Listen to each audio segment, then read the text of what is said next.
तो इस एपिसोड के लास्ट में हमने देखा था कि कैसे ये नोबल आंटी केंजी से मिलने आती है क्योंकि इसे एक मदद चाहिए होती है और हमें पता चलता है कि राजा की आज्ञा अनुसार छोटे मोटे राज्य अपने राज्य से एक नहर गुजरवाना चाहते हैं जिससे इन्हें सिंचाई में मदद मिल सके। पर लेकिन यूपिटेरियम के विस्काउंटी इस काम में बहुत ज्यादा पीछे है। अगर ये अपना काम टाइम पे नहीं कर पाए तो इन्हें मिलने वाली फंडिंग को रोक दिया जाएगा और जो उनका बचा हुआ काम है वो उन्हें 1 महीने में कंप्लीट करना होगा और वो इसके लिए केंजी की मदद चाहती है और इसके बदले वो केंजी को कुछ भी दे सकती है, मतलब कि कुछ भी, अपना शरीर भी। और मिस काउंटी बताती है क्या तुम्हें हाई लेवल के प्रोटेक्शन मैजिक में इंटरेस्ट है, जिस पर मिया मैना बताती है कि एक हाई लेवल का प्रोटेक्शन मैजिक एक डिफेंसिव मैजिक होता है जो आपको एक ड्रैगन के हमले से भी बचा सकता है, यानी एनी इसका इस्तेमाल करके एक ड्रैगन के हमले से भी बच सकती है। और बस यही बात सोच के केंची मिस विस्काउंट की बात को मान जाता है और फिर वो अपने मेंशन से यूजलेस सामान सब केंची को दे देती है जिसे बेचकर उसे कुछ पैसे मिल सके और इन्हें बेच के केंची के पास सच में बहुत ज्यादा पैसा आ जाता है। और नेक्स्ट सीन में हम देखते हैं कि केंची अपनी कार से मिस विस्काउंट को लोकेशन पर लेकर जा रहा है और मिस विस्काउंट बोलती है क्या तुम्हें सच में मेरा शरीर नहीं चाहिए, जिस पर केंची बोलता है कि मेरे पास पहले से ही एक बीवी है। और तभी एनी बोलती है कि और मैं भी हूँ, और जिस पर मिस काउंटी बोलती है कि मुझे पता है कि तुमने ह्यूमन बीस्ट के साथ भी रातें गुजारी हैं पर मैं क्यों नहीं, जिस पर केंची बोलता है बस ऐसे ही। और बस यही सब फालतू बातें होती हैं और वो लोग अपनी लोकेशन पर पहुंच जाते हैं और केंची वहां पर जाके देखता है कि लोग अभी भी खुला रास्ता बना रहे हैं, मतलब कि काम ना के बराबर हुआ है और इन्हें 1 महीने के अंदर 5 किलोमीटर का एरिया कंप्लीट करना होगा, मतलब कि बहुत ज्यादा मुश्किल काम है ये। और तभी केंची की नजर उन 3 ह्यूमन बीस्ट पर जाती है जो उसे डालिया में मिले हुए थे और केंची सोचता है कि ये लोग यहाँ पर काम क्यों कर रहे हैं क्योंकि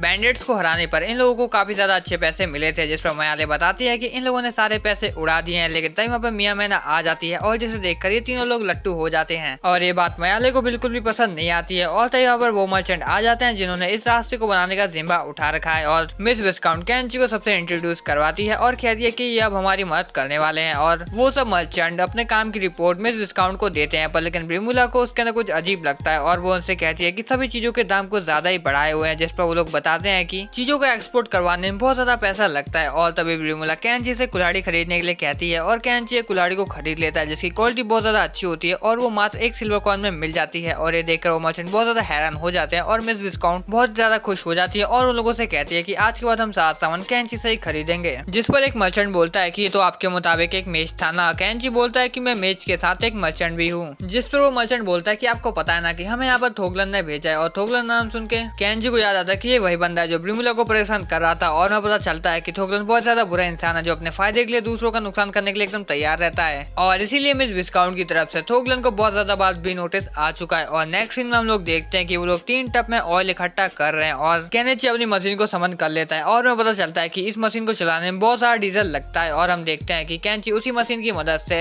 खोदना चालू कर देता है और हम ब्रिमुला को देखते हैं जो सभी वर्करों को काम करने के लिए कुल्हाड़ी दे रही होती है। और हम ह्यूमन बीस्ट को देखते हैं जो कि बैल के लिए ऑफरिंग लेकर आए होते हैं क्योंकि उनके मुताबिक बैल भगवान के भेजे गए द्वारा एक दूत है। और इसी सब में शाम भी हो जाती है और मिस कानन भी यहाँ पर होते हैं क्योंकि उनकी घोड़ा गाड़ी अभी तक नहीं आई है। और केंची एक घर को समन कर लेता है और उन्हें अपने साथ रुकने के लिए कहता है और केंची उनके लिए खाना बनाकर भी तैयार कर देता है। और खाने को देखकर इन दोनों के मुंह में तो पानी ही आने लगता है और ये लोग खाना भी स्टार्ट कर देते हैं और ये खाना मिस कानन को बहुत ज्यादा अच्छा लगता है और इन्हें शराब भी बहुत ज्यादा पसंद आती है। और तभी वहाँ पर वो 3 ह्यूमन बीस्ट आ जाते हैं और केंजी उनको देखकर बोलता है क्या तुम भी ज्वाइन करना चाहते हो, पर लेकिन बात उनकी नहीं थी। वहाँ पर बहुत सारे मजदूर भी होते हैं जो कि भूखे होते हैं और यहाँ से कुछ दूर एक होटल होता है पर लेकिन वो बहुत ज्यादा महंगा खाना दे रहा होता है और यहाँ पर ब्रिमुला को एक अपॉर्चुनिटी दिखती है कि वो इन सबको कम दाम पे अच्छा खाना खिलाएगी और हाथों ही हाथ उसका सारा खाना बिक जाता है। मिस कानन कहती है कितनी अच्छी बात है, सब लोग कितने ज्यादा खुश है। और हमें रात का सीन दिखाया जाता है जहाँ पर मिस कोनन नहाने के लिए आती है और वो 1 सेकंड के लिए हैरान हो जाती है ये देख के कि वहाँ पर बाथ टब भी है और मिस कोनन डिसाइड करती है कि वो यहाँ पर नहाएंगी और केंची वहाँ से जा रहा होता है लेकिन मिस कोनन उसे रोकते हुए कहती है कि ये मेरा हुक्म है कि तुम मेरे साथ नहाओगे, जिस पर केंची कहता है कि इनकी शादी हो चुकी है लेकिन फिर भी ये किसी गैर मर्द के साथ नहा रही है। और फिर केंची उनके कपड़े उतारने लगता है जिस पर मिस कोनन कहती है कि तुम मेरी तरफ देख क्यों न रहे हो। केंची बोलता है कि मेरी एक फैमिली है और मिस कोनन नहाते हुए कहती है कि फैमिली, पर लेकिन वो छोटी बच्ची तुम्हारी बेटी नहीं लग रही है, जिस पर केंची बोलता है हाँ पर लेकिन वो अभी मेरे साथ है इसलिए वो मेरी फैमिली है। जिस पर मिस कोनन कहती है कि सही मायनों में तुम अपनी जिंदगी जी रहे हो पर लेकिन मेरे माता पिता के लिए मैं बस एक मौका थी जिसकी एक बड़े नोबल परिवार में शादी करवा के अपना स्टेटस बढ़ा सके। जिस पर केंची बोलता है कि मैं बस एक कॉमनर हूँ इसलिए मैं आपकी बातें नहीं समझ सकता हूँ। मिस कोनन बोलती है कि एक लड़की बिना कपड़ों के तुम्हारे सामने है लेकिन फिर भी तुम कुछ नहीं कर रहे हो, तुम कैसे मान दो। जिस पर केंची बोलता है कि मुझे आपके साथ कुछ भी करने का अधिकार नहीं है। मिस कोनन कहती है कि मेरी पूरी कहानी की सुनने के बाद भी तुम कुछ रिएक्ट क्यों नहीं कर रहे हो, लेकिन केंची उनकी बात नहीं सुनता है और दरवाजा बंद करके वहाँ से चला जाता है। और हम नेक्स्ट दिन का सीन देखते हैं जहाँ पर केंची देखता है कि ब्रिमुला के साथ आज मिस कोनन भी खाना बांटने में उसकी मदद कर रही है। और तभी मिस कोनन केंची से कहते हैं कि क्या मैं बिना मेकअप के थोड़ी अजीब लग रही हूँ, जिस पर केंची बोलता है बिल्कुल नहीं, आप तो और भी ज्यादा सुंदर लग रही हो। और ये बात सुनकर चार लड़कियां कैंची को एकदम तीखी नजरों से देखने लगती हैं और मिस कुनन बोलती है कि तुम जब चाहे मेरे साथ वो कर सकते हो। और ये बात सुनकर कैंची बोलता है कि आप क्या कह रहे हो, लेकिन तभी वहाँ पर थोगलन के भेजे हुए मर्चेंट आ जाते हैं और वो ये देखकर कहते हैं कि वही है जिसने हमारा काम हमसे छीन लिया। जिस पर बिमला बोलती है कि हमारी मेलो ट्रेडिंग कंपनी का उसूल है कि अपना काम हमेशा ईमानदारी से करो। अगर तुमको ऐसा लगता है कि हमने तुम्हारा काम छीन लिया तो तुम्हें अपना काम ईमानदारी से करना चाहिए था। और ये बात सुन के वो मर्चेंट अपना खाना फेयर प्राइसेस पे बेचने लगते हैं और बस अब इन लोगों को समय खत्म होने से पहले अपना सारा काम कंप्लीट करना होता था। और हम देखते हैं कि कैंची उन लकड़ी के गट्ठों को अपने स्टोरेज बॉक्स में रख लेता है और काम इसी तरह अच्छे से चलता है। लेकिन तभी मिस कोनन की घोड़ा गाड़ी आ जाती है और उसके सर्वेंट देखते हैं कि मिस कोनन काम कर रही है और ये देखकर वो उनसे कहती है कि आप ये सब छोड़ दीजिए, ये सब हम कर लेंगे। जिस पर मिस कोनन कहती है कि बस मुझे करने का मन किया इसलिए मैंने कर लिया। और हम कैनेजी को देखते हैं जो कि नहाने के लिए आया होता है, पर लेकिन वहाँ पर पानी नहीं होता है, मतलब कि पानी की कमी होती है। और वो बाहर जाता है और वो ह्यूमन बीस्ट को देखता है जो कि एकदम साफ सुथरे लग रहे होते हैं और कैंची उससे पूछता है कि तुम नहाकर कहाँ से आए हो। जिस पर वो ह्यूमन बीस्ट बताते हैं कि यहाँ पर एक पास में तालाब है, पर लेकिन वहाँ पर ह्यूमंस नहीं पहुँच सकते हैं। और कैंची उन्हें शराब का लालच देता है कि वो उनको शराब देगा और वो बदले में उसके लिए पानी लेकर आएंगे। और हम नेक्स्ट सीन में देखते हैं कि सब लोग शराब के नशे में एकदम धूत है और कैंची को सुबह जल्दी उठना होता है इसलिए वो सोने के लिए जा रहा होता है। लेकिन तभी उसके पीछे मिस कोनन आ जाती है और उसे पकड़ लेती है और उसे कहती है कि आज तुम मेरे साथ जो चाहे वो कर सकते हो। और वो भी एकदम नशे में होती है। कैंची कहता है कि वो अभी सोने जा रहा है, पर लेकिन वो उसकी बात नहीं मानती है और उसे अपने साथ कमरे में ले जाती है। पर कमरे में पहुंचने के बाद शराब के नशे से वो बेहोश हो जाती है और इसलिए कैंची अपने कमरे में सोने के लिए जा रहा होता है, पर लेकिन एनी दरवाजा नहीं खोलती है। और हम लोग देखते हैं कि सब लोग शराब के नशे से एकदम सो चुके हैं। और हम अगले दिन का सीन देखते हैं जहाँ पर कैंची मिस कोनन को एक एग्रीमेंट दिखाता है जिस पर लिखा हुआ था कि मिस कोनन कैंची की सारी बात मानेगी। जिस पर मिस कोनन बोलती है क्या तुम मेरे शरीर का इस्तेमाल करके पैसा कमाना चाहते हो। जिस पर कैंची बोलता है नहीं, मैं बस इतना चाहता हूँ कि आप मुझसे जबरदस्ती कोई गलत काम ना करवा ले। जिस पर मिस कोनन अपने संतरे दबाते हुए बोलती है क्या तुम इसको दबाना नहीं चाहते हो। जिस पर कैंची बोलता है बिल्कुल नहीं। और हम देखते हैं कि इन लोगों का काम जल्दी जल्दी हो रहा होता है और हम ब्रिमुला को देखते हैं जिसका बिजनेस भी बहुत अच्छा चल रहा होता है। और यहाँ पर ब्रिमुला पुराने जमाने का कैलकुलेटर यूज करना सीख रही होती है और कुछ ही दिनों में इन लोगों का काम भी कंप्लीट हो जाता है। और फिर काम कंप्लीट होने के बाद इसके अंदर पानी छोड़ा जाता है और इनके इस काम को चेक करने के लिए रॉयल कैपिटल से कुछ लोग आने वाले हैं। और तभी मिस काउंट कहती है कि कैंची द मेज अपना कुछ मैजिक करके दिखाएंगे। और इसके बाद कैंची अपनी उस मशीन को समन कर लेता है और उसका यूज करके दिखाता है। जिस पर मिस्टर बिस्काउंट बोलते हैं कि अच्छा यही वो मेज जिसने शागा को हराया था और इसने ही तुम्हारी मदद की, वरना मुझे तो लग रहा था कि काम पूरा न करने की वजह से तुमको अपना राज्य छोड़कर जाना पड़ेगा। जिस पर मिस कोनन बोलती है कि बिस्काउंट थंबर गया, आप तो कुछ ज्यादा ही सोचते हैं। और ये सब बातें सुनकर कैंची समझ जाता है कि इसका शुरू से यही प्लान था कि वो मिस्टर कोनन को उनके राज्य से बेदखल करवाना चाहता था। और तभी ब्रिमुला बताती है कि जो वो विस्काउंट थंबर गया की घोड़ा गाड़ी चला रहा है वो एक एक्स नोबल है जिसे डालिया राज्य से बेदखल कर दिया गया था। और नेक्स्ट सीन में मिस कोनन को उसके पति के साथ देखते हैं जो कैंची और ब्रिमुला का शुक्रिया अदा कर रहे होते हैं। मिस कोनन ने उन्हें बताया था कि बिना कैंची की मदद से हम इस काम को जल्दी कंप्लीट नहीं कर पाते